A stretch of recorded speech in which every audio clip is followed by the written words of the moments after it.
So second video review for this week is for Learning to Swim by KJ. I have just posted my Goodreads review, so if you'd like to go and check that out, there is a link below all the other videos if you're on Facebook, or if you're on YouTube there is a link in the description below. And like I said, this is a video review. So Learning to Swim by KJ. This book was really enjoyable. It had some very interesting characters and some very interesting scenarios, and it gave me a lot of time to pause and think. It's a story about Andrea. She's an executive accountant, and she's a bit conflicted after falling in love with her best friend, and we all know how this is, this whole friends to lovers thing, and she's struggling with understanding her feelings, and I think it's mostly because of her past, but she also has like this work-life romance balance, and it's kind of out of zen.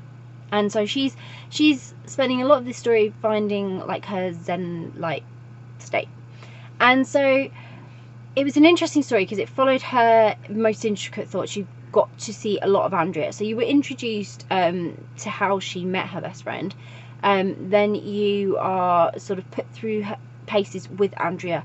So you're experiencing the story very much. You're experiencing everything, her feelings, her emotions, her worries, her concerns. Everything's in sort of from her point of view. And it's very intricately sort of presented to you with snippets of all the things that put pressure on her and cause her to make her decisions and have the thoughts and feelings that she does. So she's in a slightly toxic situation. She's filled with a lot of uncertainty about finding happiness, and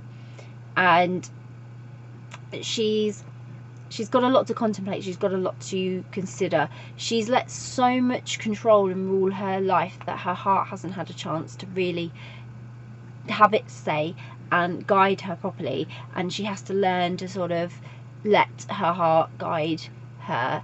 So like I say, it's really interesting in the fact that it uses reality and her sense of reality and sort of thoughts in real time, and then it also uses like a dreamlike state as well to present her fears to you as the reader and really show you how fearful she is of commitment and understanding what's going on between her and her friend emotionally. And she really does fight against it quite a lot in this book, and so you're sort of cheerleading her in a way. You're willing her to sort of go against all the drama and just take that happiness that you know she deserves. But there is a lot of a cast of characters in there causing her extra drama, causing her extra stress, and it was actually really clever in terms of using real life pressure and stress to show just how emotionally you can disconnect from relationships. And I really loved that the book, you know, it was really put together very well and very thought-provoking. It had a good sense of direction, and it moved at a really steady pace as well. It didn't just rush into, I've got these worries and concerns, I'm better. It really built on those, and it really showed you how Andrea working towards getting what she wanted, getting her happiness, getting her goals achieved, and doing something for herself, which was really good, really empowering.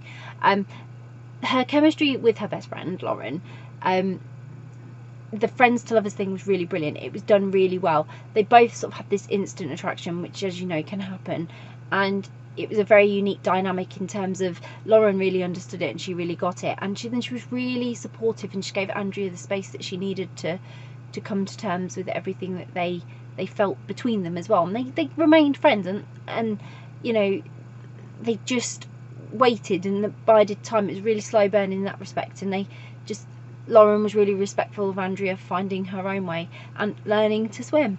Yeah, it was just a really emotional story about finding yourself, and it was a lot of fun too. It had a lot of fun moments just to build, just to give that drama that extra bit of, you know, enjoyment and a little bit of excitement and a little bit of fun, because when you've got a lot to contemplate, you still need to go and have fun, and Andrea does go and have fun. There's lots of fun sort of uplifting scenes in the book as well, just to keep you give you a happy endorphin amongst, you know, contemplating Andrea's life with her, and it was really sweet.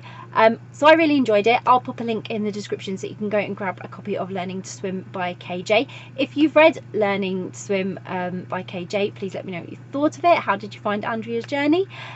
If you haven't read it yet and it's on your to-read list, or you're planning to read it, again, let us know, because it's always great to hear what you are interested in reading. And if you do read it, I hope you enjoy it. Bye!